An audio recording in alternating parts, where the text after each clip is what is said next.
ভালো স্বামীর মধ্যে 5টা চিহ্ন থাকে, 5টা আলামত থাকে।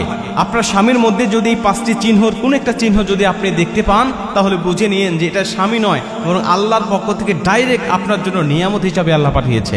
হীরার টুকরা যেন আপনার হাতে পেয়ে গেছেন, আপনি শুকরিয়া করবেন আল্লাহর দরবারে যে আল্লাহ আপনি আমাকে যে নিয়ামতটা দিয়েছেন, আল্লাহ এই নিয়ামতের শুকরিয়া করছি, কখনো এই নিয়ামত আমার কাছ থেকে আপনি ছিনিয়ে নিয়েন না। আপনি দোয়া করবেন বেশি বেশি। দেখেন মিলান আপনার স্বামীর জীবনেই আপনার স্বামীর সাথে এই 5টা আলামত মেলে কিনা, 5টা চিহ্ন মেলে কিনা। 1 নম্বরে, আপনার ভালো স্বামী যিনি, উনি আপনি ভুল করলে আপনাকে বোঝানোর চেষ্টা করবে, আপনার শরীরে আঘাত করবে না, আপনাকে বারবার বোঝাবে।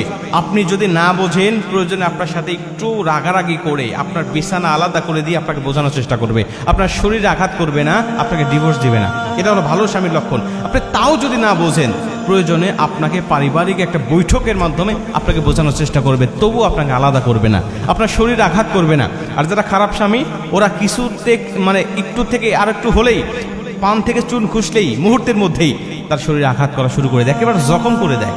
এরকম যদি হয়, ওই স্বামী কখনো আদর্শবান নয়। কিন্তু যদি আপনাকে বোঝানোর চেষ্টা করে, প্রথমে শুকরিয়া করবেন যে আপনার স্বামী ভালো আদর্শবান, এবং দ্বিতীয়ত ওই উপদেশগুলো আপনি মানার চেষ্টা করবেন, কখনো তারা অবাধ্য হবেন না। 2 নম্বরে, যেই স্বামী ঝগড়া হলেও স্ত্রীকে কটু কথা বলে কষ্ট দেয় না, ওই স্বামী 100% আদর্শ স্বামী। ওই স্বামীর শুকরিয়া করবেন, ওই স্বামীর আনুগত্য করবেন যে আপনার স্বামী রাগান্বিত অবস্থায়ও, ঝগড়ারত অবস্থায়ও আপনাকে কটু কথা বলে কষ্ট দেয় না। ভাই, অনেক স্বামী আছে এমন, একটু ঝগড়া লাগলেই স্ত্রীকে তো গালিগালাজ করেই, এবং স্ত্রীর মা বাবাকে তুলে পর্যন্ত গালিগালাজ করে। অনেক স্ত্রীর মা বাবা মারা গেছে, ওই মৃত মা বাবাকে তুলে গালিগালাজ করে। যেই স্বামী, ওই স্বামী মানুষ স্বামী হওয়া তো দূরের কথা, ও মানুষ হওয়ার যোগ্যতাই হারিয়ে ফেলেছে। আপনার মা বাবাকে তুলে কেউ গালিগালাজ করলে আপনার যেমন কষ্ট লাগে, আপনার স্ত্রীর মা বাবাকে গালিগালাজ করলে আপনার স্ত্রীর তার থেকে বেশি কষ্ট লাগে। কারণ আপনার মা বাবা হয়তো আপনার সাথেই থাকে, আপনার পাশেই থাকে, আপনার কষ্ট একটু কম লাগবে। কিন্তু যেই স্ত্রী নিজের মা বাবাকে ছেড়ে এসে আপনাকে আপন করে আপনার ঘরে আসছে, আর আপনি সেই মা বাবাকে তুলে গালিগালাজ করছেন, আপনি তো স্বামী হওয়ার যোগ্যতা, এমনকি মানুষ হওয়ার যোগ্যতাও হারিয়ে ফেলেছেন। অতএব কটু কথা বলে স্ত্রীকে কখনো কষ্ট দিবেন না, আদর্শবান স্বামী হিসাবে থাকবেন।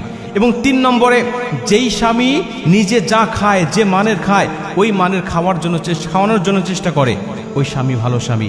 এবং 4 নম্বরে, যেই স্বামী নিজে যে মানের পরে, যে মানের কাপড় পরিধান করে, ওই মানের পরিধান করার চেষ্টা করে, এই স্বামী ভালো স্বামী। এবং 5 নম্বরে, যেই স্বামী তার স্ত্রীকে শরীয়তের হুকুমগুলো পালন করার জন্য নির্দেশ দেয়, আদেশ করে, ওই স্বামী ভালো স্বামী।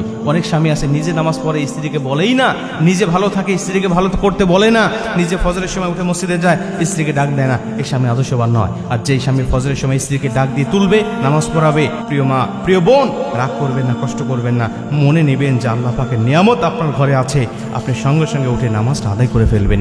এই 5টা গুণওয়ালা কোনো স্বামী যদি কারো জীবনের সাথে মিলে যায়, আল্লাহর দরবারে হাজারোবার শুকরিয়া করবেন যে আল্লাহ আপনাকে একটা নিয়ামত দিয়েছে, হীরার টুকরা দিয়েছে, এর শুকরিয়া করবেন, কখনো তার অবাধ্য হবেন না।